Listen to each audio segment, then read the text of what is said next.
Mark Sullivan's heart thundered as the garbage truck hurtled down East Ninth Street tires, howling like beasts unleashed. In that instant, time-fractured metal screeched, bystanders froze, and across the pavement stood Olivia Harper, heels clicking toward her morning meeting, completely unaware of the disaster barreling her way. Without thinking, Mark lunged, muscles, coiling arms, sweeping her off her feet mere inches before the truck's driverless juggernaut smashed into a lamppost. Concrete shards rained down around them as the world snapped back into motion. Screams, sirens, the pounding of a million hearts.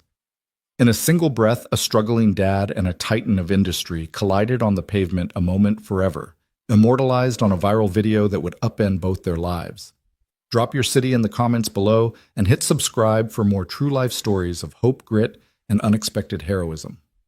You won't want to miss what happens next at 6:15 a.m. The first pale rays of sunrise crept through the curtains of a cramped Brooklyn bedroom.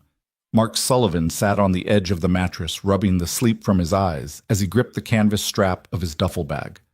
The room smelled of engine oil and yesterday's takeout markers of a life lived in overdrive. He swung his legs over the side feet, landing on the creaky hardwood. The leather soles of his boots, scuffed and stained with grease, clicked against the floor as he stood. In the adjoining kitchenette, 8-year-old Emma Sullivan. Mark's whole world hunched over a bowl of dry cereal, her golden braids bouncing with each spoonful. She looked up, cereal-streaked grin lighting her face. "Daddy, do we have time for the bus today?" she asked, her voice bright even before dawn. Mark crouched beside her, smoothing back a stray lock of hair. "We're cutting it close, Peanut," he said, tapping his watch. "But I'll drop you off on the way to work." "Sound good?" Emma nodded vigorously, milk sloshing over the edge of her bowl. "Perfect." She shoved another spoonful in her mouth, then asked in a muffled tone, "Will you fix my science project after work?" He smiled, heart squeezing. "You bet. We'll make it the best volcano the science fair's ever seen." By 6:45, Emma was dressed in her pink jacket and mismatched rain boots, her favorite combo for muddy mornings, and Mark hoisted his duffel onto one shoulder, keys jingling in his hand. Their walk to school was a daily ritual 2 blocks through the East Village past the deli that always smelled of fresh bagels and coffee, and around the corner where the street art was bright enough to compete with the dawn sky. As they passed the corner, Bodega Mr. Rodriguez, the owner, greeted Emma with a wave and slipped her a free cookie. Emma beamed, waving back so enthusiastically she nearly toppled the small tower of produce crates behind her. Mark chuckled, handing Mr. Rodriguez an apologetic nod. "Thanks," Mark said quietly. "You're the best." Mr. Rodriguez winked. "Anytime, champ." At the school gate, Emma bounded forward to her best friend, clutching her lunchbox like a trophy. Mark knelt to hug her. "Have a great day, monkey," he whispered, planting a kiss on her forehead. "You too, Daddy," Emma chirped. Then she darted inside, her laughter mingling with the morning bell. Mark straightened and turned toward Carter's Auto and Repairs, his 2-bay garage just 3 blocks away. As he walked, he tensed at the rumble of a diesel engine, the sound of his life in constant motion. The auto shop was already awake, fluorescent lights flicked on in the windows, and mechanics in grease-streaked coveralls greeted him with nods and thumbs up. Morning Mark called Richie his foreman from beneath the hood of a silver sedan. "Got that transmission in yet?" Mark shrugged off his duffel and set it on the counter. "Just got the parts in," he replied, rolling up his sleeves. "I'll have her shifting smooth by noon." Inside, the air was thick with the tang of oil rubber and metal. Tools were neatly arranged along pegboards, each one marked with Mark's exacting handwriting. A battered workbench held Emma's latest art project, a paper volcano speckled with glitter, and beside it a stack of invoices waiting for Mark's signature. He unlocked his office door, a repurposed storage closet with a single desk lamp, and checked the schedule. 4 vehicles for the day, a taxicab with busted brakes, Mrs. Nguyen's minivan in for an oil change, and 2 mid-range sedans needing routine tune-ups. By 7:30 a.m., customers lined the sidewalk, a schoolteacher clutching a latte, a delivery driver tapping his foot impatiently, and a businessman in pressed slacks who glared as Mark emerged, wiping his hands on a rag. Mark greeted each with the same calm courtesy he'd learned in the air guard's steady voice, direct eye contact, no fuss. He jotted down notes, set price estimates, and offered ETA windows, small acts of control that mattered in an unpredictable world. At 800 a.m., Mark poured himself a cup of stale office coffee, grimacing at the acrid taste. He stared at Emma's volcano, propped against the wall, and felt that familiar tug, the promise of something better yet to build. Just then his phone buzzed. He glanced down Emma's school and automated text congratulating him on the punctual drop-off. He smiled, tucking the phone in his pocket, as the first real customer of the day strolled in, Mrs. Nguyen waving her keys. Mark set his coffee aside and sprang into action. "Good morning, Mrs. Nguyen," he said, reaching for the minivan keys. "Let's get you back on the road." As they headed into the bay, Mark didn't know that 3 blocks away, the day would erupt into chaos. How a single split-second decision would catapult him from the quiet routine of oil changes and fatherhood into the glare of global headlines. But for now, it was all about Greece gratitude and the steady rhythm of a man determined to keep his daughter and his community moving forward. Mark fell into the rhythm of the morning walk as naturally as the city fell into its own. Emma skipped alongside him, her small boots tapping the cracked sidewalk in a playful patter.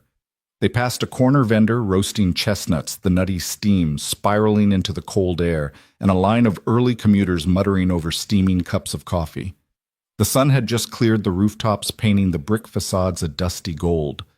Daddy Emma asked, tugging his hand, "Do you think today's science fair will be fun?" Mark glanced down at her hopeful face. "Absolutely. Your volcano is going to blow them all away." She giggled, eyes bright. "Just like real lava." He laughed, letting go of a small wisp of worry. This walking his daughter to school, smelling fresh bagels drifting from the deli, greeting familiar faces, was everything he lived for. They rounded the corner onto East 9th Street, where the city's heartbeat always felt a little louder. A fruit cart man hollered apples, bananas. "Get your vitamins here," followed by the buzzy whir of delivery bikes zigzagging through gaps in traffic, the riders' voices crackling over walkie-talkies. The city seemed wide awake, chattering over itself in dozens of languages. At the curb by the school gate, Emma paused to tie her shoelace. Mark knelt to help the familiar motion grounding him. "You ready, princess?" he asked. She stood and bounced on her heels. "Ready." He lifted her into his arms for a quick hug, inhaling the scent of her lavender shampoo. "Have the best day," he said, setting her down gently. She waved and dashed inside, turning once to blow him a kiss. Mark straightened, slipping his hands into the pockets of his jacket, and watched as Emma disappeared into the swirl of backpacks and uniforms. Parents clustered at the gate, offering last-minute reminders. The crossing guard waved a stop sign, and the first cars of the morning line rolled past in a slow procession of brake lights. He started back down the block, already thinking about his first customer at the garage. The soft rumble of an idling garbage truck echoed from around the corner, but Mark didn't pay it much mind. There was always noise in the city construction drills, honking horns, the low hum of conversation leaking out of open cafe doors. It was part of the tapestry, as familiar to him as the scuffed floor mats in his old pickup. Yet something about that rumble felt off. His instincts, sharp from years of military service, pricked at him. He paused by the traffic light, hands resting on his hips. The truck's engine revved unevenly, like a tired animal fighting to be heard. He glanced up the incline. The garbage truck was parked at the top of the block, driverless, wedged between a construction barricade and a parked van. Its driver's side door swung open, metal clattering against the side panel. The orange safety lights blinked half-heartedly as if signaling distress. Mark frowned and crossed his arms, squinting at the vehicle. It shouldn't have been creeping forward. Most drivers would engage the parking brake, cut the engine. But this one's engine was alive, the truck inching down the hill as if drawn by gravity's silent pull. A cyclist in an orange vest swerved to avoid the van skidding to a stop. He cursed under his breath and flagged down a pedestrian, pointing at the truck now gathering speed. But no one shouted a warning. Pedestrians checked their phones, delivery riders honked impatiently. Cars edged closer to the moving mass. Mark's heart rate ticked upward. He realized what was happening, a runaway. The garbage truck was rolling toward the school zone, straight down a hill, crowded with foot traffic. He didn't think. The years of training, of reacting under fire, snapped into place. He jogged toward the truck, weaving through slow-moving cars. A man on the sidewalk saw him and hollered, "Hey, watch out!" But Mark didn't glance back. Emma's face flashed in his mind, her tiny hand waving goodbye, the way she trusted him to keep her safe. He closed in on the truck's passenger side just as it lurched over a manhole cover, jolting violently. The driver's door flew wider, its window a jagged void. Mark reached for the handle, yanked the door open, and leapt onto the running board. The truck bucked under his weight, metal groaning. He braced one foot against the rear axle, knuckles white on the doorframe. Inside the cab was empty. The steering wheel oscillated aimlessly. The side mirrors vibrated with the truck's uncertain momentum. Mark yanked at the ignition switch. It was still on.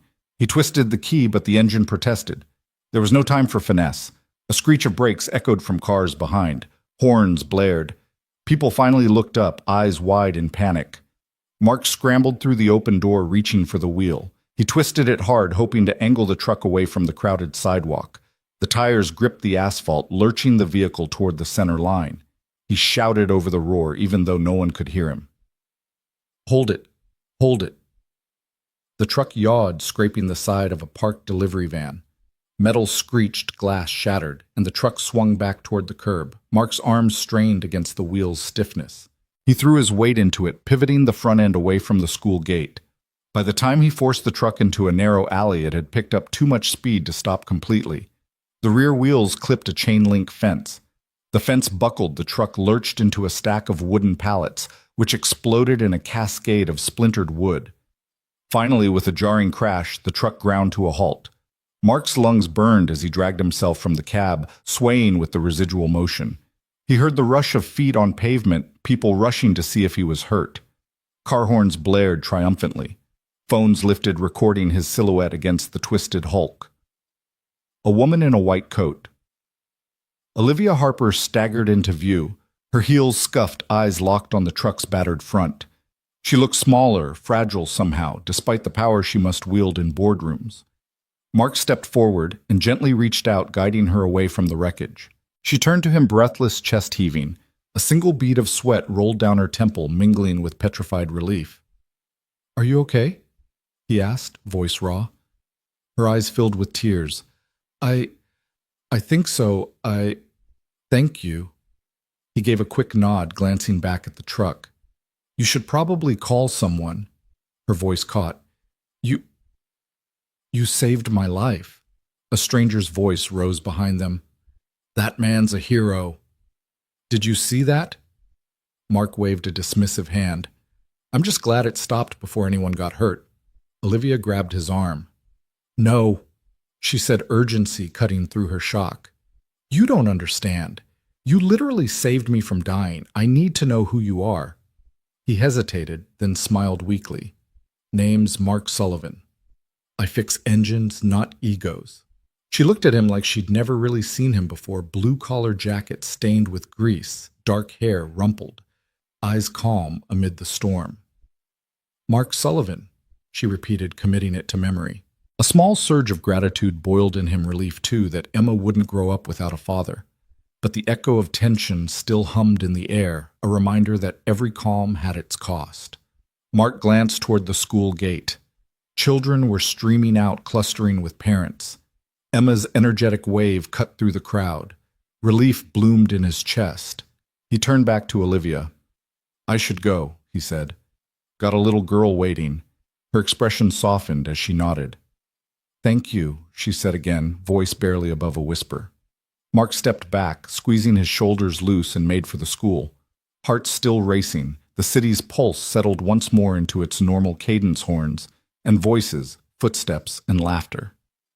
But for Mark Sullivan and Olivia Harper, nothing would ever be quite the same. The garbage truck's engine thundered like a waking beast, echoing off the brick facades and glass windows. Its steel frame shuddered as it descended the slope of East 9th Street, unmanned and unstoppable. Tires screeched against asphalt split by potholes, sending shards of gravel spiraling into the air. From a block away, the mechanical roar sounded alien, a war machine masquerading as municipal utility. On the sidewalk, people froze mid-step. A cyclist skidded to a halt, yanking his brakes so hard his front wheel buckled. A mother shrieked, clutching her toddler's hand as the child's wide eyes reflected the truck's headlight glare. Businessmen in tailored coats spilled coffee onto their shoes, their phones tumbling from slack hands. Every face turned toward the descending colossus, horror infused with disbelief. The truck had broken free of its driver, its cabin yawning open like a wounded animal's mouth. Mark Sullivan's heart hammered in his chest. He'd glimpsed the danger moments before when the truck had rumbled past the school gates, were rattling the iron fence, and sending children ducking into classroom doorways. But now, as the vehicle climbed speed around the curve, it became a runaway bullet on wheels aimed squarely at the crowd just ahead. He tasted adrenaline on his tongue, sharp and electric. "Run!" someone screamed. It was a man's voice, raw with panic, but so many voices cried out that the word dissolved into a cacophonous howl. Cars pulled sideways into intersections, sending horns into frenzied protest. Pedestrians threw themselves onto building stoops. The city's bustle morphed into a tableau of terror. Mark didn't hesitate. His mind distilled to a single-purpose stop: that truck. He pivoted on his heel, his scuffed boots finding purchase on the uneven pavement. He heard the truck's brakes straining against gravity, the metal protest too late. Sparks flicked from the undercarriage as it scraped a parked delivery van, the van's horn blaring in indignation before the truck lurched off again, crushed fender glinting. He glanced left and briefly saw Olivia Harper frozen like a statue, her white coat a stark contrast against the truck's grimy metal. Her heels clacked on the curb as she pivoted, eyes wide mouth open in a silent scream. She'd stood too close, transfixed by the chaos, ready to be swallowed by it. Time dilated for Mark. He saw her dark hair spill across her shoulders, glinting in the morning light, and felt his gut twist with urgency.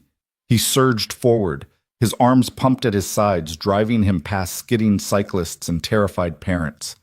The roar filled his ears, eclipsing every other sound. He registered fragments of the scene: the fruit vendor's cart tumbling like dominoes, apples bouncing into gutters. A woman in neon leggings collapsing out of a delivery bike helmet rolling into the street. A taxi driver leaning on his horn so hard his knuckles went white. Mark's lungs burned, but he didn't slow. He cut through a gap between a parked SUV and a scaffold pole, flipping a passerby's newspaper into the air. The taste of dust and gasoline stung his nostrils as he sprinted across the cracked crosswalk, the white stripes blurred beneath his feet. An officer 3 blocks down blew his whistle, but the sound was swallowed by the truck's momentum. Within moments, Mark was under the truck's shadow. He decelerated only enough to gauge its speed, maybe 15 miles per hour, now fast enough to pulverize anything in its path, slow enough that human intervention might just succeed. The engine still roared, the cab's glass windshield vibrating under the strain. The side mirror on the passenger door swung like a pendulum, reflecting chaos back at the street. He planted his feet, braced himself. His military-trained mind cataloged every variable slope-angle tire trajectory speed distance to Olivia. He recognized that if he misjudged, if he caught even a centimeter of the tire with his shoulder, it would crush him. But to do nothing was unthinkable. He inhaled cold air flooding his lungs. The world narrowed, he, the truck, Olivia. The rest dissolved into peripheral blur. His right hand reached for the truck's passenger door handle, the chrome slick with grime. His left reached for Olivia, that frail figure about to become a casualty of circumstance. He calculated the arc: if he yanked her from the curb and slammed into the truck simultaneously, he could redirect its front wheels away from the crowd. The final yards closed in a breathless flash. Olivia's eyes met his for a heartbeat wide and questioning. She tried to step back, but the roar pinned her feet. Mark's voice boomed, though he doubted she heard it. "Get back!" Then, propelled by will greater than any fear, he lunged. Mark's shoulder slammed into Olivia's side as he wrapped an arm around her waist, yanking them both toward the street. The truck's momentum shuddered against the doorframe beneath his palm. Metal groaned. The world lurched sideways as he spun his momentum, guiding them toward a sliver of open asphalt. Concrete met shoulder as Olivia tumbled from his arms. He followed her down, not protecting himself, but using his body as a buffer between her and the truck's massive front wheel. His legs collapsed under the force, his chest pressed against the cold ground. In that instant, the truck careened past them, a slanted shadow harboring disaster. The drag of its rear bumper scraped the pavement a foot from Mark's head. He felt the floorboards vibrate under his cheek. The tires thundered on, friction singing as the truck finally ground to a halt against a toppled lamppost. Silence crashed behind the roar. Mark lay for a moment, tasting asphalt in his mouth, chest heaving. He pushed himself up on trembling arms, heart pounding like a war drum. Olivia lay 50 feet away, sitting on the curb, her palm pressed to her cheek. She stared at him with eyes that shimmered in disbelief. He saw the tremor rippling across her coat, the small trail of blood on her forearm where concrete had grazed her skin. He scrambled to his feet, legs unsteady but determined. Pedestrians began to exhale, gasping the breath they'd held. Phones emerged, cameras clicked. A dozen hands reached toward Olivia, but Mark cut through the crowd in 2 strides, kneeling beside her. "Are you hurt?" he asked, voice rough as gravel. She blinked, dazed, then pressed her palm harder to her arm. I think I'm okay. You saved me." He ran a hand through sweat-damp hair, chest heaving. "You're going to be fine. Just take a breath." Her gaze flicked up, meeting his. Relief pooled in her eyes, and for a moment she seemed too fragile to speak. Then she whispered, "Mark, you saved my life." Mark nodded, suddenly aware of the blood trickling from a long gouge across his own forearm where shards of concrete had met him. Pain bloomed, but he barely felt it, another testament to the surge of adrenaline that had carried him here. Behind them, the truck's engine idled, as empty and defeated as the broken streetlight dangling overhead. Paramedic sirens wailed in the distance, drawing closer. The crowd parted, creating a small corridor of respect. Olivia sat up, brushing grit from her coat. Mark rose beside her, offering his hand. She took it, standing unsteadily. Her high heels clicked across the rubble as she closed the gap between them, eyes never leaving his. "Thank you," she said again, voice stronger now. "Truly." Mark just nodded. He glanced at the gathering EMTs. "They're here. You should let them check you out." She hesitated, then gave a curt nod. As she turned to walk toward help, Mark watched her staggering steps. Then he looked up the hill at the school gate where Emma would soon pour out into the street. He glanced back at Olivia one more time, her white coat now smudged hair must, regaining her composure. No words passed between them, but in that mutual breathless silence something shifted. 2 lives separated by opportunity and circumstance had collided in chaos, and forged a bond neither expected. Mark turned and jogged toward the school, every nerve alive with the knowledge that while he had saved one life, he had another to protect. His daughter's face flashed in his mind, the smile he promised he'd keep safe. With that promise burning in his chest, he broke into a sprint, racing through the stunned crowd and into the street. Mark's arms closed around Olivia Harper's waist like iron bands. Time stretched as he hauled her off the curb, twisting both of them away from the truck's lethal path. Concrete scraped his palms. Olivia's heels skidded against the rough pavement before she tumbled free and rolled onto her side. Mark used every ounce of strength left in his lungs and legs to shove her away from the monstrous grill, away from the spinning wheels that bore down like a freight train. The garbage truck screamed past them, the deafening roar of its engine a tomb for the usual city symphony. Its momentum carried it into a battered lamppost just feet from where Mark and Olivia had lain. Metal groaned as the lamppost bent, sheer steel buckling under the assault. Sparks flew from the collision, sending a shower of orange fireflies across the cracked asphalt. The truck ground against the lamppost in a violent embrace before shuddering to a halt, the front end wedged at an impossible angle. Then, as if released from some cosmic tension, it fell silent. For a heartbeat, the world held its breath. There were no honking cars, no shouting vendors, no squealing bike tires. The only sound was the ragged panting of Mark and the distant babble of water dripping from the ruptured garbage can's hydraulic arm. Then a single gasp echoed down the street, followed by another, and soon a ripple of exhalations coursed through the onlookers. Olivia lay on her side, coat sleeve scraped her hand pressed to the concrete where she'd hit the ground. Her dark hair fans out in the dust, and her eyes, those cool, measured eyes that normally commanded boardrooms, were wide with raw astonishment. She blinked, trying to make sense of the nightmare that had just veered into a miracle. Mark dropped to one knee beside her, heart pounding so hard he thought it might burst from his chest. He reached out, brushing grit from Olivia's shoulder. "Olivia, you all right?" His voice, rough and thunderous against the sudden hush, seemed to belong to someone else, someone forged in fire. She pressed her palm to his wrist, steadying herself. I think so," she whispered, voice trembling between shock and relief. You saved me." Mark scanned her for injuries, the reddening scrape on her forearm, a bruise blossoming near her ribs where the turn of his body had shifted her weight. "Stay still for a sec," he said, his gaze flicking to a rising hum of sirens. Help's coming. Just take a deep breath. He offered her a small half grin, even as his vision blurred with adrenaline and relief. Across the street, the first EMTs arrived, two paramedics vaulting out of their ambulance with medical packs in hand. They sprinted toward Olivia and Mark, weaving through a crowd, now packed in tight rings of horror and wonder. The lead paramedic knelt beside Olivia, asking calm, clipped questions as he unzipped his bag for sterile wipes and gauze. She's conscious, breathing steady, he reported his partner, already shifting focus to Mark's forearm, now oozing bright blood onto the asphalt. And he's got a laceration, possibly fractured radius. Could have been worse. Mark flexed his wrist, grimacing at the pain. The paramedic pressed a gloved fingertip to the wound, then wrapped it gently in gauze. "We'll get you patched up," the medic said, his tone, professional warmth. He worked methodically, cleaning, bandaging, treating Mark like any other patient, even as whispers of, "He's the hero," and "Did you see the rescue?" melded into a low roar from the onlookers. Nearby, a uniformed officer held back the crowd with one arm outstretched, his other hand on his radio. "Keep back, folks. Let the medics through." But the barrier was feeble. People leaned in, phones raised, recording the aftermath. A young woman wept openly.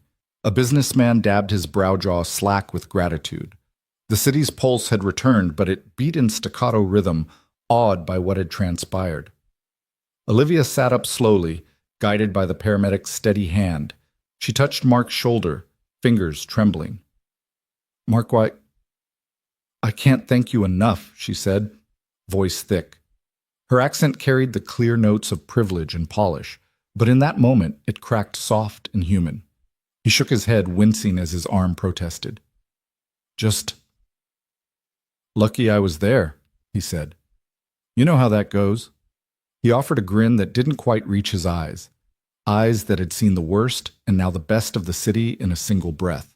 Behind them, the garbage truck's cab remained poised against the lamppost, eerily still. A team of city workers and police cordoned off the wreckage, measuring distances, inspecting damage.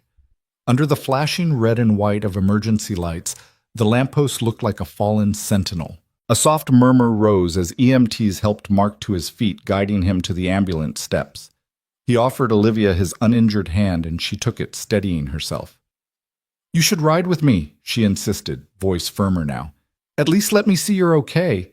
Mark hesitated, glancing at Emma's school just a block away. Its gates flung open with children filtering out in uniform lines. He thought of his daughter's expectant face. "Nah," he said, wincing again. "Gotta get back to the shop. Unfinished repairs won't fix themselves." Olivia's eyes softened with something like admiration. "You're more dedicated than anyone I know," she said. "I insist." She turned to the paramedic. "Can I ride along, just in case?" The medic checked Mark's vitals and shook his head. "She can come, ma'am, but we'll both need a full check at the hospital. Rule of thumb for any high-impact rescue." Olivia nodded, accepting both the medical protocol and Mark's stubborn resolve. She slipped into the back of the ambulance, recognizing that this was no longer a professional courtesy, it was personal. Mark climbed in beside her, the EMT guiding him onto a bench seat. As the doors slid closed, the world outside pulsed with sirens and whispered heroes. Olivia pressed her head back, watching Mark struggle to find a comfortable position. "You know," she said softly, voice echoing in the confined space, "I owe you everything." He gave her a sidelong look, blood still seeping through the bandage. "Just keep living," he replied. "That's thanks enough." In that ambulance, hurtling away from chaos toward care, two lives, once strangers on parallel paths, sat side by side, bound by a single act of courage. And as the vehicle's red lights carved halos on the city walls, Olivia Harper reached over and squeezed Mark's bandaged hand, an unspoken pledge passing between them in a world of rushed goodbyes.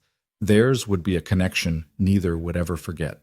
The roar of the truck's crash faded into a ringing silence, broken only by the distant wail of sirens. Olivia Harper remained on her side chest, heaving as paramedics hovered above her. She felt the world tilt, her silk blouse dampening with dust and blood, and it took every ounce of her composure to push herself up from the pavement. The concrete scraped at her palms, but she barely felt it. All she could see was the man who'd collapsed in front of her. Mark Sullivan lay on one knee, eyes closed, wrapped in his own pain. His forearm gushed bright red beneath the paramedic's gauze, and yet his gaze never left Olivia. Even as EMTs urged him to lie back, he fought to rise as if some invisible tether bound them in that moment. Olivia's breath caught. He was risking everything, his safety, his dignity, to make sure she was alive. Slowly, and with the air of someone trembling on the edge of a vertigo, Olivia pressed her fingers to the scrape on her sleeve. The warmth under her fingertips startled her. She tasted copper on her tongue. The varnish of control she wielded so effortlessly in boardrooms shattered, replaced by raw shock. "He's hurt," she whispered, voice brittle.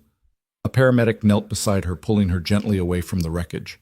"Ma'am, let us get you out of the street. You're stable, but we need to check you at the hospital." His voice was professional, but underneath Olivia heard urgency. He glanced at Mark, then relayed quietly, "He's conscious, but needs care. We'll both ride together." Olivia nodded numbly and let him guide her to the ambulance. She could barely focus on the concrete beneath her feet. Her kaleidoscope of heels, her designer coat, even the crispness of her tailored blouse felt absurd here, scattered among shattered glass and twisted metal.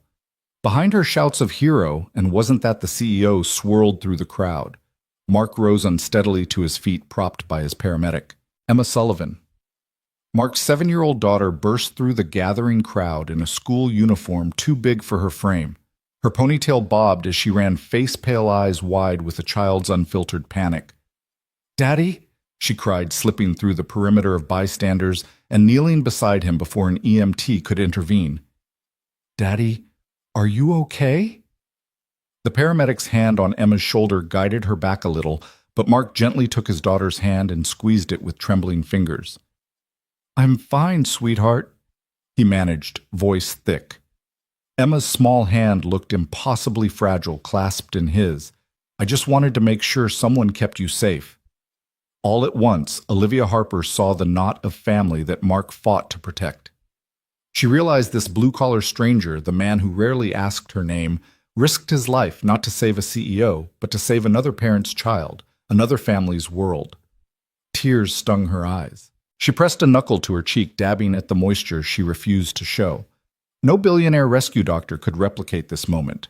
No corporate strategy could manufacture this courage.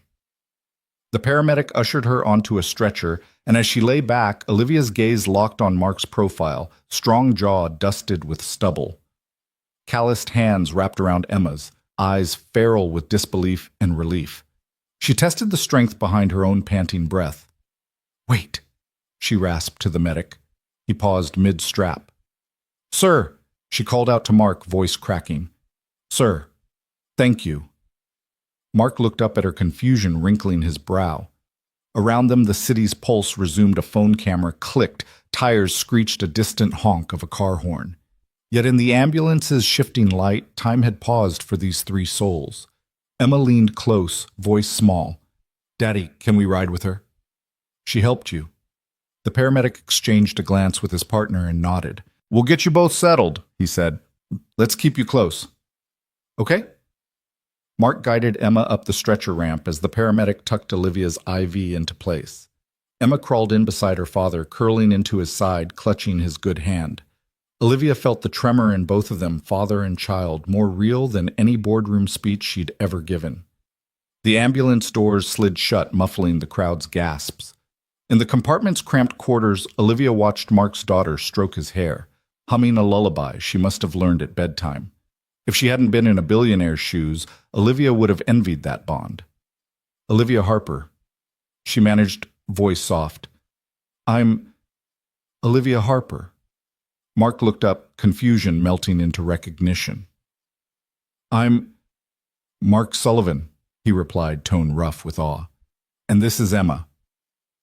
"Thank you, Mark," Olivia said carefully, meaning more than her words. "Thank you for saving me."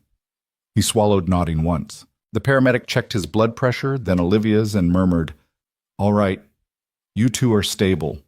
We're headed to Bellevue." Olivia's heart hammered. Bellevue, a place she'd driven past 1,000 times but never entered as a patient. She closed her eyes and let the world tilt beneath those red flashing lights. Emma, clinging to her father's sleeve, whispered, I'm proud of you, Daddy. His chest tightened. Hey, he said in a voice that might have carried echoes of war zones where his heart had seen darker days. You're my hero every day. Olivia blinked, surprised by the sweetness of that exchange. She glanced at Emma's sketchbook perched on the seat rail. Simple drawings of family stick-figure hearts, and a figure in coveralls holding a child's hand. Emma's world revolved around her father's strength. Olivia could see it in every careful line. The ambulance rattled through the city streets' lights, dancing across their faces. Olivia found herself reaching out, brushing a fingertip against Mark's arm. He tensed, but didn't pull away. Do you need anything? She asked, voice vulnerable. He shook his head. Just get better, he said wryly. Emma and I need to go home. A smile flickered across Olivia's blood-stained lips. I'd like that, she said. I'd like to thank you properly. Mark's gaze softened with something like relief. I'm not much for dinners, he admitted, but I owe you. The paramedic gave them a knowing look. Don't worry about payment, he said, packing away his instruments. Heroes ride free. Laughter bubbled through the tension, and even Emma giggled, poking Mark's shoulder. You're a hero, she teased. You get all the free rides. The tension in the ambulance eased into something like hope. Olivia stared at the emergency doors at the world beyond that would greet them with questions, cameras, and endless speculation. But here, confined by rushing walls and pulsing lights, she saw only what truly mattered. A man, his daughter, and the fragile thread that bound them in the face of disaster. And in that shared space of shock and recognition, Olivia Harper, billionaire, CEO, knew that her life had been rewritten not by strategy or shareholder votes, but by the quiet, unvarnished humanity of a single dad named Mark Sullivan. The cell phone trembled in the bystander's hand as the garbage truck barreled past. With a single instinctual sweep, Mark Sullivan had hurled Olivia Harper clear of the metal beast, and the entire world was watching. By dawn, the footage of that split-second act had been shared, reshared, remixed, memed, and dissected across every platform imaginable. On every screen, from Brooklyn subway cars to Wall Street trading floors, Mechanic Dad Saves Billionaire played on loop. Mark woke before sunrise to the glow of his own phone, the notifications flashing like warning lights, videos, tweets, articles. He squinted at the headline scroll. Blue-collar hero, just a dad, now a legend. Mechanic's quick thinking spares CEO's life. Sullivan goes viral. All hail Dad. His garage phone rang off the hook with media inquiries. None of them welcome. Emma, still half asleep on the couch, peeked at her father's strained face. Daddy, why is everyone calling you a hero? He forced a soft smile. Guess I did something right, kiddo. He squeezed her hand before slipping downstairs to brew coffee, heart pounding as he scrolled through streams of praise and confusion. Mark was used to customers asking for affordable oil changes, not invitations to late-night talk shows. And he certainly wasn't prepared for strangers calling him inspirational or the embodiment of ordinary courage. In his grease-stained hoodie, he felt anything but. Meanwhile, in a high-rise penthouse on Park Avenue, Olivia Harper sat at her floor-to-ceiling windows, the sprawling city far below. She'd spent her life bending steel through boardroom decisions, but nothing had ever felt as fragile as her own mortality in that single moment. Now, as the first rays of sunlight crept across the skyline, her phone buzzed incessantly on the glass coffee table alerts about profiles tagging her shares of the video links to interviews where people speculated about the poor man's version of Superman. She pressed her palm to her chest, still feeling the aftershock of impact, Mark's arms enveloping her like a shield, the roar of the truck's engine giving way to a dreadful hush when it smashed the lamppost. She had thanked him, of course, in that cramped ambulance, but now the echo of that gratitude filled her entire being. She rose restless and paced her marble-floored living room in shimmering heels still stained with dust. Each article referred to her as the billionaire, a label she'd worn all her career like a protective shell, and yet in those seconds of terror, she had been simply Olivia. The New York Post led with a grainy, still Mark's silhouette mid-lunge, Olivia's white coat billowing as she fell backward. The caption read, "Unlikely Savior. Dad ends CEO's morning commute. Nightmare." CNN ran the uncut clip at 6 a.m., anchoring it with interviews of stunned witnesses. "I've never seen anything like it," one taxi driver said. The guy just dove in without a second thought. A trio of tech pundits argued over whether he could monetize the moment, while a psychologist mused about the primal urge to protect others in crisis.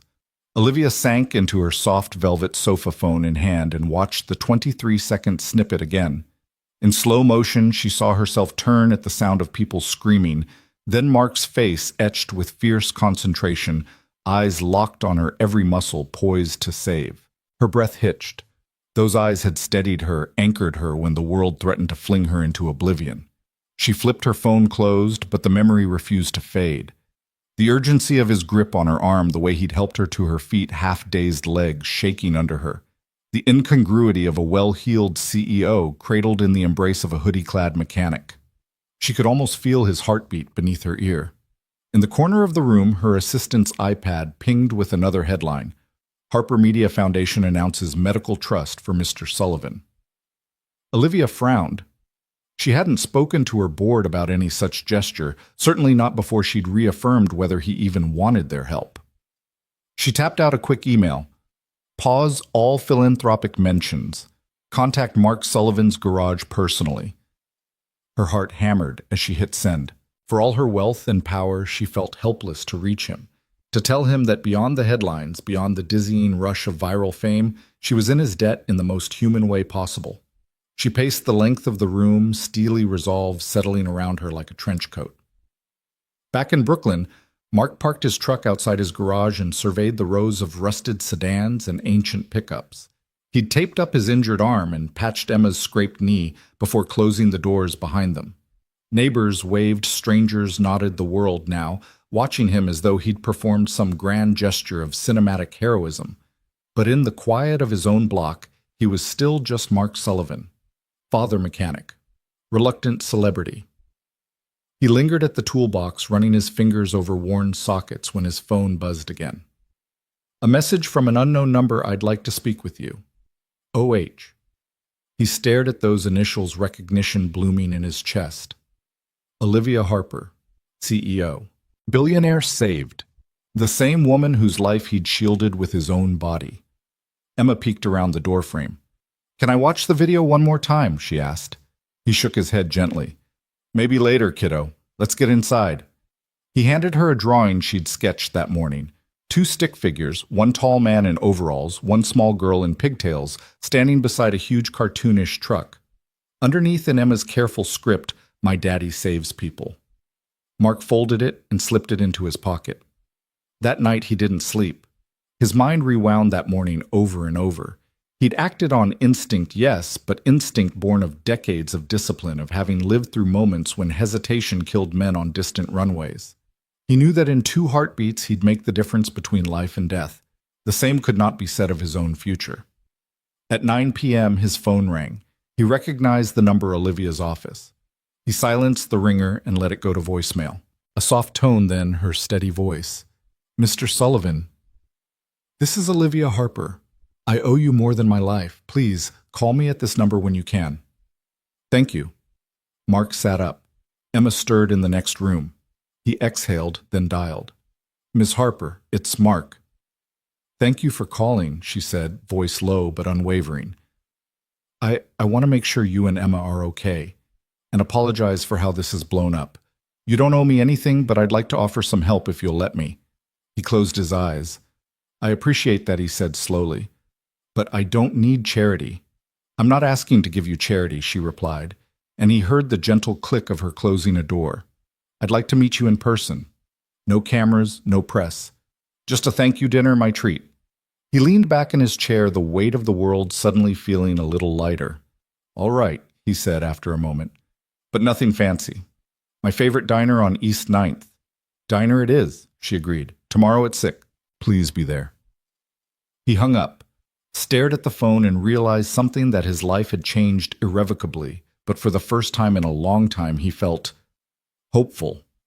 The gratitude he'd half expected to swallow him alive now offered him a chance to rewrite his story on his own terms. As Mark stood and stretched, he felt Emma's sleepy head on his shoulder. She yawned. He scooped her into his arms and carried her upstairs. In the quiet hallway he paused and pressed the photo of her drawing to his heart. Downstairs through the front window of the garage, the last glow of streetlights fell on his toolbox, silent witnesses to the ordinary miracles he performed every day. And tomorrow night, he thought with a cautious smile, maybe he'd add something new. The story of a dinner with a billionaire who had the courage to call him by name. That night, as Brooklyn slept under a blanket of distant sirens and city hum, both Mark Sullivan and Olivia Harper found themselves on the brink of a new chapter, one neither of them had ever scripted, but both of them were determined to write together. The sun was climbing over the rooftops by the time Olivia Harper pulled her compact sedan up to Carter's Auto and Salvage.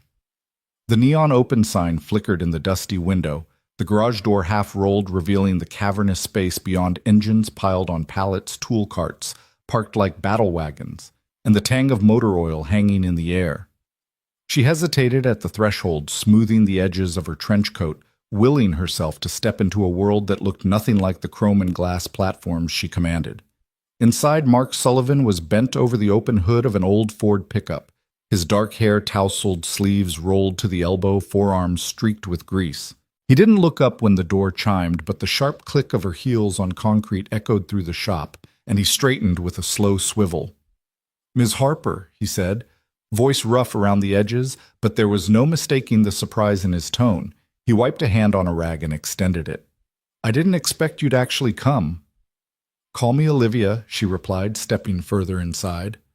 Her heels clicked across a puddle of oil, and she glanced down, wincing. "I realized that dinner at the diner might be too public."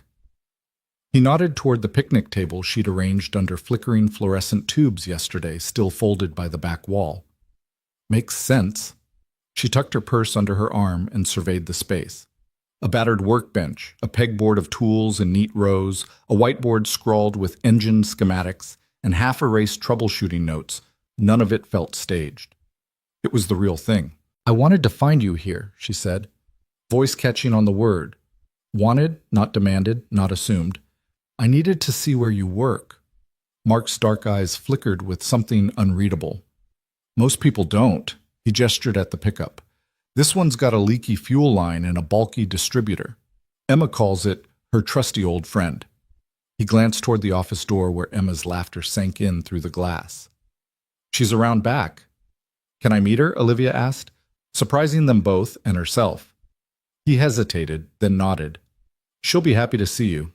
He led her past rows of vehicles, a 1982 Toyota Corolla with half its battery cables removed, a beat-up minivan with a Kids Ride Free sticker peeling off the rear window, and opened a side door to a small break area where Emma sat coloring at a low table. "Hi, Emma." Olivia crouched beside the girl, who looked up in wide-eyed wonder. "I'm Olivia Harper." Emma's hair was in two messy braids, her jumper belt buckled askew. She held up a crayon sketch of a giant truck and a stick figure. "You're the lady my daddy saved," she announced proudly. Olivia inhaled a laugh. "That's me." She reached out, smoothing a stray curl behind Emma's ear. "Thank you for letting me meet you." Emma's grin was huge. "He's very brave." She hopped off her stool. "Come see my drawing." "Absolutely." Olivia followed her back into the main bay, stepping carefully around a weld spark on a workbench. Mark lingered, wiping his hands. When Emma scurried ahead, he turned to Olivia. "I'm still not sure why you came," he said quietly. Olivia studied the ridges in his palm, the calluses forming a pattern like topographic lines. "Because I needed to leave my towers for something real." She drew in a breath. "Because, Mark, I want to give you more than dinner. I want to give you the tools to rebuild your dreams." He cocked his head. "My dreams?" She smiled, straightening. "You walked away from aerospace, left behind your patents, your career. You said you did it to protect your daughter. But I've seen what you can build, and I'd like you to build with me on my team on my new R&D initiative." Mark's jaw clenched. He ran a hand through his hair. "Olivia." Emma tugged on his pant leg. "Daddy, look." She thrust her drawing forward, a sleek blue and white plane with Olivia at the controls and Mark waving from beneath, holding Emma in one arm. The caption read, "Pilot Dad and CEO Lady Flying Together." Olivia's eyes glistened. "That's beautiful." To Mark she said, She has a gift for seeing what matters even when the world looks the other way. I think she drew exactly what you and I could be. Mark knelt, brushing Emma's curls. You're something else, kiddo. Then to Olivia, I don't know if I can go back. You don't have to, she answered, stepping closer. You can go forward. She picked up a long wrench from the pegboard, balanced it in her hands. Here, start here. Help me design the first prototype. Show me how you see the world. He stared at the tool, the weight of it in his palm. Then he looked up at her, meeting her steady gaze. The hum of the fluorescent lights and distant traffic receded, leaving only the two of them standing amid engines and raw possibility. He offered a small, wry grin. All right, where do we begin? Her relief flickered into a radiant smile. Right here, she tapped the workbench. Blueprints come out of your mind. Let's start sketching. They cleared a space, pulled down a roll of butcher paper, and spread it across the surface. Mark grabbed a pencil. Olivia fetched a ruler. Emma perched on a crate, watching them draw the outlines of a new chapter. As the afternoon light slanted in through dusty windows, their lines intertwined metallic curves, air intakes opened cockpits. Under Mark's steady hand and Olivia's visionary eye, a partnership took shape, one built on grease and gratitude, powered by connection and second chances. And for the first time since that morning's accident, Mark Sullivan felt his heart lift, his garage no longer a sanctuary of the past, but the launch pad for everything that lay ahead. Steam curled from the checkerboard tabletop as the waitress set down 3 thick milkshakes, vanilla for Emma, chocolate for Mark, and a perfect swirl of strawberry for Olivia. The diner's neon open 24 hours sign flickered through rain-spattered windows, painting the red vinyl booths in warm pulses. The scent of frying onions and grilled beef lingered in the air, mixing with the dull hum of fluorescent lights overhead. It was the kind of place where time slowed, where secrets found a way of surfacing between bites of cheeseburger and sips of frothy sweetness. Mark leaned forward, his forearms resting on the formica. Around him lay the detritus of diner dining, a plate with 2 half-eaten burgers, crumpled napkins, and a small dish of pickles. Emma was perched on the edge of her seat, hugging her milkshake like a trophy. Olivia sat opposite them, her tailored coat draped over the booth behind her eyes, bright with curiosity. So Olivia began stirring her strawberry shake with a plastic straw. You really do make everything from scratch here. She nodded toward the kitchen door where the cook's silhouette flickered in and out. Mark shrugged, a half-smile forming. Our secret is low expectations and high-heat grills. He dipped his fries back into ketchup, then paused. But honestly, everything tastes better when you haven't got a million shareholders sniffing around. Emma snorted, orange milkshake mustache and all. Daddy always says if you cook for the heart, the stomach will follow. Olivia laughed, and the sound felt like sunlight breaking through clouds. That's a great line. Mind if I borrow it? Feel free, Mark said, his gaze drifting to Emma. He caught Olivia's eye and nodded, as if saying, She's my North Star. Then he turned back to his daughter. You want to tell Ms. Harper about your art project this weekend? Emma's eyes lit up. We're painting rainbows on community center walls. She bounced with excitement. Miss Lopez said colors chase away bad days. Olivia reached over and gently ruffled Emma's hair. That sounds wonderful, Emma. I'd love to help. Emma beamed and turned back to her shake, humming with pride. Mark watched this exchange, the protective set of his jaw softening. After a moment, he took a deep breath and looked at Olivia, his expression more vulnerable than she'd ever seen. You wanted to hear stories, he said quietly. Well, I guess it's time I told you one. Olivia leaned forward, placing her hands on the edge of the table. I'm all ears. Mark swallowed and studied the swirling bits of whipped cream on his straw. Before Emma was born, I was an air guard mechanic. I spent years in hangars checking engines and running missions nobody remembers. It was what I knew, what I lived for.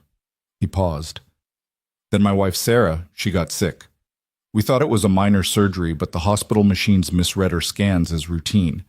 By the time someone realized it was cancer, it was too late. She died on an operating table. He looked up, eyes wet. Emma stirred beside him, concerned. Daddy? He forced a smile. It's okay, Emma. It's just sometimes machines fail the people who trust them most. He met Olivia's gaze, raw and honest. I walked away from all of it after that. No more hangars, no more sky, just this garage. And my girl. Olivia reached across the table and placed a hand over his. I'm so sorry, Mark. No one should have to carry that. He squeezed her hand gently, then let go and rested his chin on his folded arms. What about you? You said you lost someone too. Olivia exhaled the memory, pressing in. She took a shaky sip of milkshake and nodded. My mother, she was my biggest supporter, my fiercest advocate. I started this company because of her belief in me, but I got so wrapped up in growth and margins that I forgot who I was doing it for. When I almost died yesterday, I realized I'd lost more than my footing. I'd lost my compass. Mark's brow furrowed. And now, Olivia said, setting down her straw, I need to rebuild that compass with people who remind me what really matters. She glanced at Emma, whose pink-stained lips curved in mischief. I need to remember how to feel something other than deadlines and boardrooms. Emma hopped down to yawn. I'm beat. She reached for both parents' hands. Can we go home and watch cartoons? Of course, Mark said, his voice cracking with tenderness. He stood and scooped Emma into his arms, her small arms wrapping around his neck. Olivia rose as well, slipping into her coat. The trio made for the door, leaving coins propped on the ketchup bottle for the check. Outside, raindrops danced on the pavement, turning city lights into glittering halos. Mark pulled Emma's hood up, then, and offered his other hand to Olivia. She accepted it without hesitation, stepping close under his umbrella. Their shoulders brushed, and in that moment, nothing else existed. No viral videos, no corporate titles, just two people tethered by shared loss and newfound hope. Emma's sleepy voice drifted between them. I'm happy your friend's coming to my art project. Olivia looked down at her, smiling softly. Me too, Emma. Me too. Mark glanced at Olivia, his grip tightening ever so lightly. Thank you for listening, for caring. She met his eyes, the neon glow of the diner sign reflecting in her own. Thank you for letting me in. I think we're just getting started.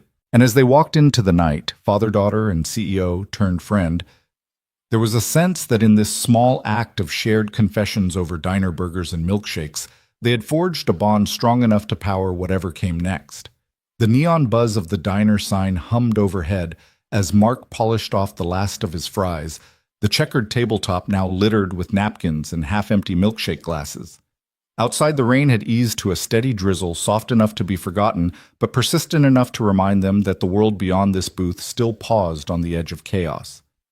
Inside, however, time seemed to stretch an unhurried luxury in which two people could finally lower their shields. Olivia set down her own empty strawberry shake with a sigh that carried more weight than the whipped cream spilling over the rim. She smoothed a stray lock of dark hair from her face, her tailored coat bunched at her elbows. I don't usually do this, she said, voice low and honest. Open up, I mean. In boardrooms, I learned early that vulnerability is weakness. You stay poised, detached. You never let anyone see the cracks. Mark studied her profile, the flicker of neon painting her cheekbones in gentle pinks and blues. He knew the look well, the practiced composure of someone who had been forced to build walls for self-preservation. I get it, he said quietly. I used to believe that too. She looked at him, surprise flickering in her eyes. Yeah. He leaned back against the vinyl, folding his arms as if bracing himself for the confession. I was an aerospace mechanic, before all this. He gestured around the diner as if that greasy, humble world were as foreign to him as a distant planet. I worked on C-130s for the Air Guard. Pre-flight checks, engine overhauls, the whole 9 yards. I was good proud even. But then... He paused, throat tightening on a memory too sharp to swallow whole. There was a crash. A test flight. It was my job to sign off on the mechanical systems, but I missed something. I don't know how, but I did. Olivia's hand stilled on the table.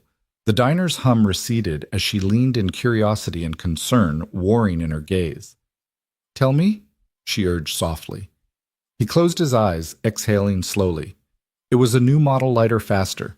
We were testing altitude performance. My team and I had run the diagnostics a dozen times, but in that final climb, a fuel line rupture sent the plane into a stall. The pilot called in trouble then. Nothing. We found the wreckage miles away. 3 crew members died. His voice cracked. My wife was on board. She was the flight attendant. He opened his eyes, refusing to look away from Olivia's steady stare. They said it was a freak accident. No one blamed me publicly, but I blamed myself. I walked away from my career, from everything I loved, because I thought if I stayed, I'd break under the weight of it all. Silence stretched between them, charged and fragile.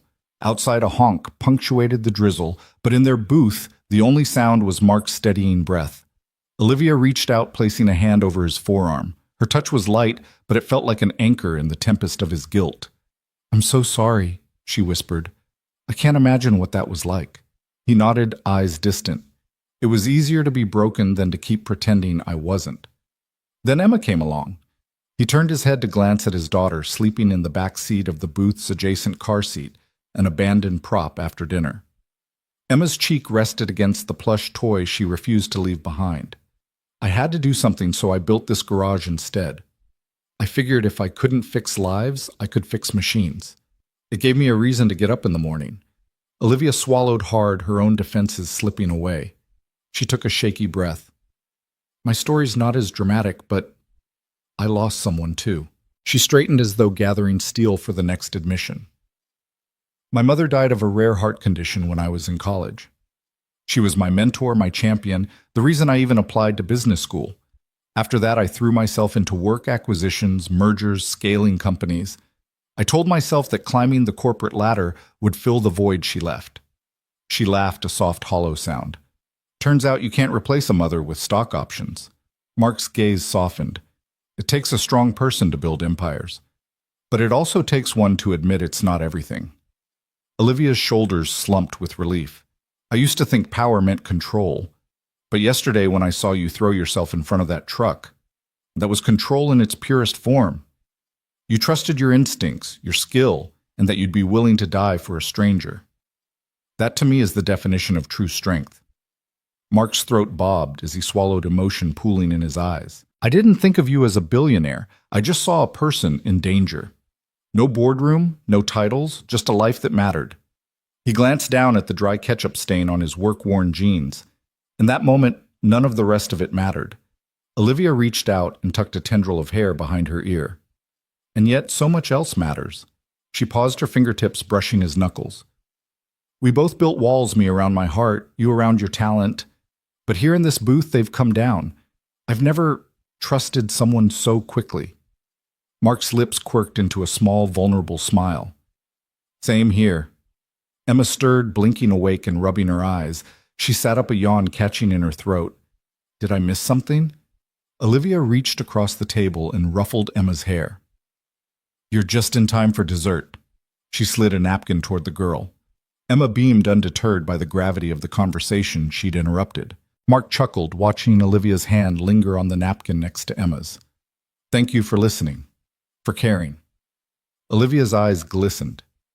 "Thank you for telling me, for letting me see you."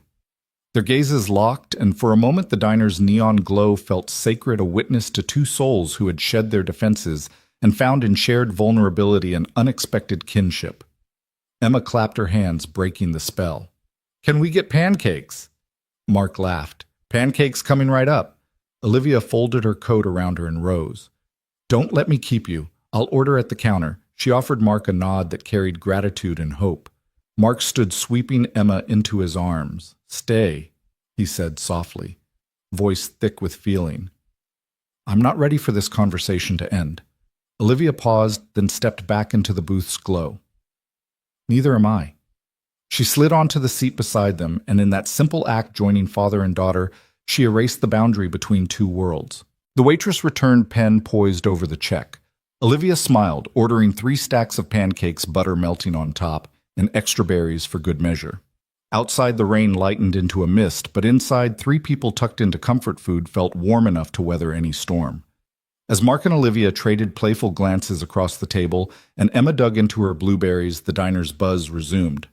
Conversations floated around them, but they sat cocooned by trust, shared regret, and the fragile bloom of something new. No longer CEO and mechanic, but 2 imperfect hearts rebuilding together, one pancake at a time.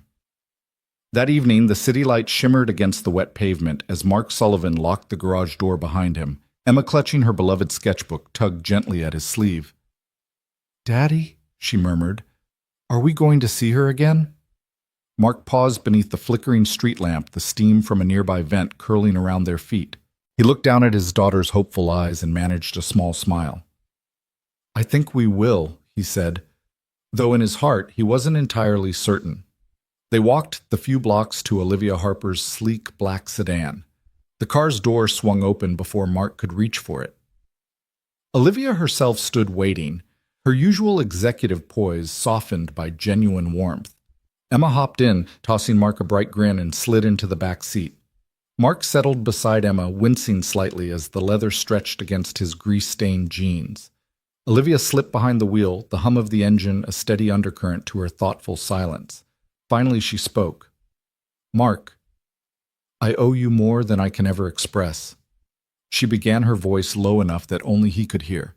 Emma craned her neck to catch her mother's eyes in the rear-view mirror, but Olivia kept her gaze forward as though steeling herself for what came next. I've been thinking about what you said in the diner, that the world needs places built on heart, not just profit, and I want to help build that place.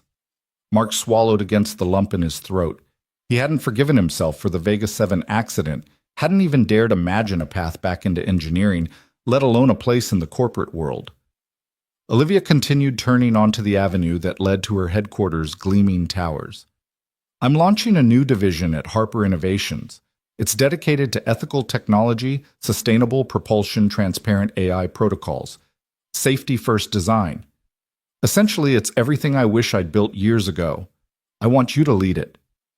She glanced at him as if searching his face for a flicker of reaction. Mark's mind raced with doubts. What if it was another boardroom gambit? What if Harper Innovations was just using him as a PR stunt? But Emma's voice cut through his swirl of uncertainty. Daddy, can we work with her? She asked sweetly, eyes wide in the reflection of the streetlights. Mark wrapped an arm around her heart, constricting at her trust in him. Olivia parked beneath the tower's canopy. The drop-off was silent except for the lyrics of a soft jazz tune playing on the car stereo. No pressure, she said quietly. Think of it as an invitation, not an obligation.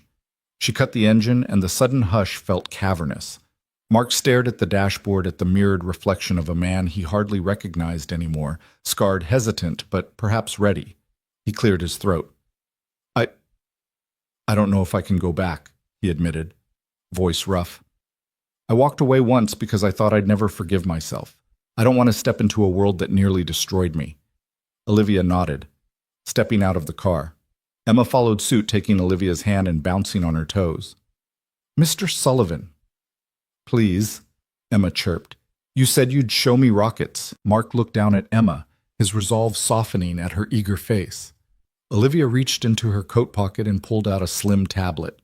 She tapped it, and a schematic flickered to life between them, a blueprint of a compact electric engine annotated with hand-drawn notes and safety margins.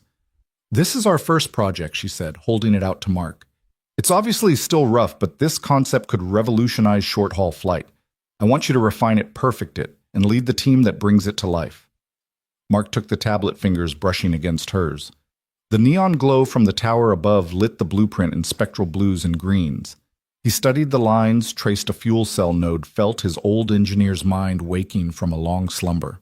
The weight of the proposal pressed against him, not just a job, but a chance at redemption, a chance to protect lives through better design rather than burying guilt beneath rusted metal and faded tool marks. He raised his eyes to Olivia's expectant face. You really want me, he said, voice barely above a whisper. I need you, she corrected softly. You see the human side of this. You know what happens when systems forget the people they serve. I've built empires, but without someone like you, they can fail in the most dangerous ways. She reached out, placing a hand on his shoulder. I believe in you, Mark. And if you believe in me, we can build something no one will ever regret. Mark closed his eyes and inhaled deeply. Emma tugging gently on his sleeve. When he opened them, the man reflected in the tablet's glossy screen looked back at him with a flicker of hope. He extended a hand toward Olivia. All right, he said, voice steady. I'll do it. Olivia's smile was bright enough to rival the tower's lights. Emma clapped her hands, her laughter a clear bell in the night air. Mark slipped the tablet into his work jacket, the very feel of it igniting a warmth in his chest. As they walked together into the lobby, father-daughter and CEO side by side, Mark Sullivan realized that in accepting this offer, he wasn't just rejoining the world he'd once abandoned. He was stepping into a future he never dared imagine, one built on the bedrock of courage, empathy, and second chances. Late one rainy Tuesday, Olivia stood at the head of the gleaming boardroom long table, rain tapping insistently against the floor-to-ceiling windows behind her. The board members, each with immaculate power suits and carefully neutral expressions, hovered at the edge of their seats, papers rustling like nervous whispers. She took a breath, feeling the weight of every pair of eyes trained on her. Beside her, Mark Sullivan shifted, clutching a stack of folders, overflowing with internal memos and safety reports. This was more than a meeting. It was a reckoning. Olivia cleared her throat. "Thank you all for coming on such short notice," she began, voice steady despite the tremor she felt inside. "You've seen the headlines. Jake Carter." She paused, giving Mark a nod, "has brought forward evidence of systematic cover-ups in the Vega 7 project. We have the original safety memos that were blacklisted. We have record of suppressed tests. And we have a responsibility not just to our shareholders, but to every life that could be at risk to correct these wrongs." A hush fell. Jonathan Miles. The board's longtime chair narrowed his eyes. "You're suggesting we hand over proprietary documents to regulators? This could destroy our partnerships, tank our stock, expose us to billions in liability." His tone was low but edged with steel. It was the same tight fear Olivia saw in many boardrooms, a fear of loss over the pursuit of truth. Mark stepped forward, voice unwavering. "Yes. Because if we don't, more people could die. I lived through the aftermath of Vega 7. I lost everything. My wife, my career, because corporations chose profit over people. You can protect your balance sheets, or you can protect the public. You can't do both." He set the memos on the polished oak table, letting the gravity of each folder speak for itself. Murmurs rippled through the room. Miles's jaw twitched. "You knew the stakes when you signed the NDA," he said. "We have legal obligations to protect company confidentiality." Olivia raised a hand. "We signed a greater obligation when we put safety first into our mission statement. That promise is worthless if we fail to honor it today." She swept her gaze around the table, CFO, General Counsel, heads of R&D, all faces she had once admired, now clouded with betrayal. "I will not let Harper Innovation stand accused of complicity in a disaster that we allowed to happen. I am prepared to resign rather than conceal the truth." The room crackled with tension. Miles's eyes flicked to Mark, then back to Olivia. "You're willing to risk everything for this whistleblower." "I'm standing by him," she said simply. "Because when a man with nothing left but integrity comes forward, I want to be on the side of integrity." For a long moment, no one spoke. Then Emily Wong, head of legal, cleared her throat. "We could preemptively disclose these documents to the NTSB and the Department of Transportation, control the narrative rather than be forced into it." Her suggestion rippled relief among some, but others scowled at the idea of public exposure. Olivia leaned forward. "Exactly. We'll submit the full affidavit, the memos, the test logs, everything. We'll cooperate fully. Yes, our stock may falter. Yes, we may lose contracts. But in the long term, we rebuild trust. We redefine what corporate responsibility means." Miles slammed his palm on the table. "This is corporate suicide." Mark met his glare head on. "This is moral necessity." He turned to the rest of the board. "Think about the families of those 32 victims. Think about the next generation of engineers we're training right now. Would you rather protect a quarterly profit or protect a child's life?" The words hung heavily. Miles looked at his colleagues, their faces reflecting an internal struggle. One by one, they shifted in their chairs, glancing at the folders that lay open on the table. Olivia's voice softened but remained firm. "I'm asking you to choose, do we hide behind legal shields or do we step into the light? Because I promise you this, the regulators will get these documents eventually. The public deserves to know we acted responsibly, not too late." After what felt like an hour, the room broke. Jonathan Miles sighed, shoulders slumping. "Very well," he said. "We'll authorize full disclosure, but we proceed carefully. We'll prepare a press release with our timeline, our cooperation plan, and our commitment to safety improvements. We'll manage the fallout." A reluctant chorus of assent followed. Olivia allowed herself a small, grateful smile. She looked at Mark, who nodded back with quiet pride. They had won this battle, but the war for public trust had just begun. Within 24 hours, Harper Innovations filed an unprecedented submission over 1,000 pages of internal documents accompanied by Mark's affidavit. News outlets exploded with coverage. Headlines ranged from CEO's brave stand to billionaire Byte's corporate hand. Social media buzzed as survivors' families and aviation experts weighed in. Regulators publicly praised the full cooperation and announced a formal reopening of the Vega 7 investigation. Back in the training center garage, the place where Mark and Olivia had first truly connected, Mark wiped grease from his hands, listening to the radio report that credited Harper Innovations with setting a new standard for corporate transparency. Emma peeked around the doorframe, clutching a textbook. "Daddy, they said your boss is a hero." Mark glanced up, wiping a tear away. Olivia appeared behind him, carrying 2 mugs of hot chocolate. She handed one to Emma and the other to Mark. "And so are you," she said softly. Emma hopped onto a stool between them, the 3 of them forming a circle of quiet triumph. Olivia folded her newspaper heady with the day's events. Our stock dipped, but only briefly. She noted relief in her voice. Investors respect the honesty approach. And more importantly, the DIOT just sent word they'll be consulting with us on new safety regulations. She looked at Mark. "You helped save countless lives twice, once on the street and now in the boardroom." Mark took a slow sip of his hot chocolate, carefully savoring the warmth.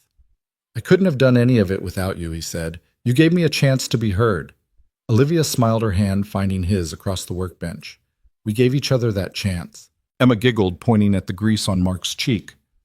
"Superheroes get dirty," she declared, eliciting laughter from them both. As the evening settled, the glow of the garage lights reflected off their faces, Mark's lined with relief, Olivia's softened by purpose, Emma's shining with pride. The world outside was still buzzing over the dramatic turnaround at Harper Innovations, but here in this humble workshop, 3 lives intertwined in a testament to what happens when courage meets conviction. In that unassuming space of grease and heated metal, they celebrated not only a corporate victory, but a victory of integrity over convenience, and a new blueprint for how business and humanity could build something better together. Sunlight streamed through the high windows of the newly unveiled Harper Sullivan Training Center, dancing across rows of gleaming workbenches and overhead ducting that housed fume hoods and ventilation for every experiment imaginable. The center's sign, bold cobalt letters against weathered bricks, spelled out a promise: hands-on lab, build, tinker, dream. Beneath that promise, laughter and conversation rose in harmonious buzz. Mark Sullivan stood near the entrance, wiping grease from his hands on a clean rag, yet somehow still glowing with pride. Around him, clusters of teenagers bent over red and white model airplanes, wiring circuits, calibrating engine mock-ups, and soldering sensors. Their eyes shone with curiosity, the same spark Mark once felt in his own heart before tragedy knocked him off course. Emma bounded up her ponytail, swinging like a metronome as she carried a small toolbox twice her weight. "Daddy, look," she said, opening the lid to reveal her latest creation, a miniature drone with paper airplane wings. Mark knelt beside her, marveling at the precision of her design. "That's incredible, Emmy," he said. "You engineered lift with wings of whimsy." She beamed, pride radiating from her. Behind them, Olivia Harper moved gracefully through the space, clipboard in hand, but her attention fully on the students. She paused at a workbench where 2 girls calibrated a robotic arm, offering quiet guidance. "Try adjusting the servo's pulse width by 10 microseconds. See how that smooths the movement." One girl nodded, sent the command, and the arm glided through its paces, earning high fives from her partner. Olivia smiled, remembering her own first breakthroughs in an aerodynamics lab long before boardrooms and balance sheets. A group of middle schoolers clustered around a transparent water tank at the far end, testing 3D printed hulls for small submersibles. Their instructor, Javi, a former trainee turned apprentice teacher, coached them. "Remember Reynolds' number changes with viscosity. Let's increase the nozzle diameter by 2 millimeters and rerun the demo." The kids exchanged determined looks and got to work, overtaken by genuine excitement. Mark moved to his own demonstration area, where a half-assembled combustion assist engine prototype rumpled under a protective cover. Tapping the cover aside, he addressed a circle of students. "Today we'll learn how to integrate hybrid power systems electric startup. Then a short burst thermal boost. It's the future of short-haul flight.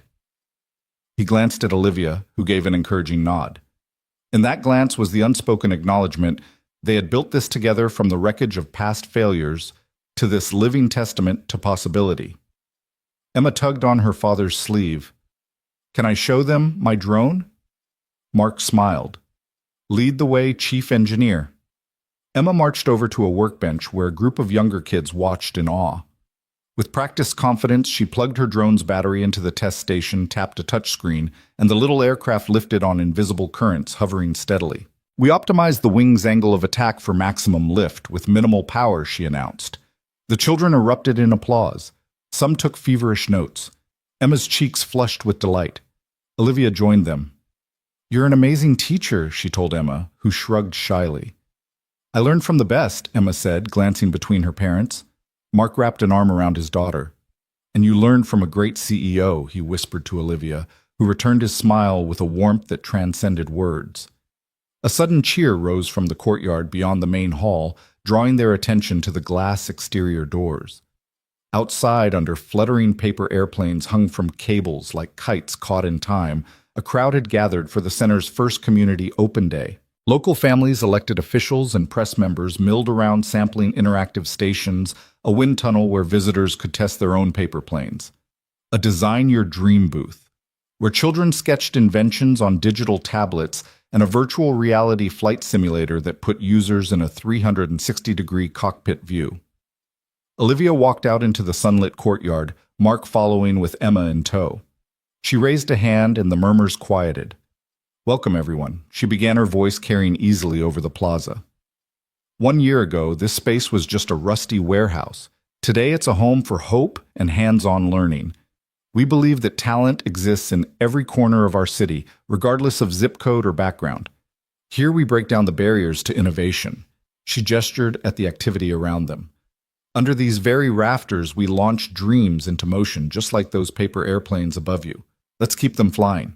Applause rippled through the crowd as she stepped aside for Mark, who stepped forward, Emma by his side. He cleared his throat. "I'm no CEO. I'm a dad and a mechanic who once thought his life ended in a crash. But thanks to a CEO who refused to let me disappear and a community that believed in second chances, I learned that the greatest thing you can rebuild is yourself and then lift others skyward." He motioned to Emma, who handed out small model plane kits to the first-row children. "Our first class of apprentices, this place belongs to you now." The kits flew through the air, landing in little hands, faces alight with possibility. Olivia joined him, their families and students hemming them in with admiration. She slipped an arm around his waist. "We didn't just land a hero," she said quietly, meeting his gaze. "We launched a community's hope." Mark's eyes shimmered with gratitude. "And we'll keep launching," he replied, voice steady. As the sun dipped toward the horizon, the courtyard filled with impromptu paper plane contests, laughter, and the hum of excitement. Emma took her father's free hand and they both raised theirs to cast a final paper airplane together, watching it catch the breeze and soar beyond the center's walls, a symbol of all they'd built. Around them, the Harper Sullivan Training Center stood as proof that from acts of courage and unexpected partnerships, entire worlds can be lifted, one hopeful soul at a time.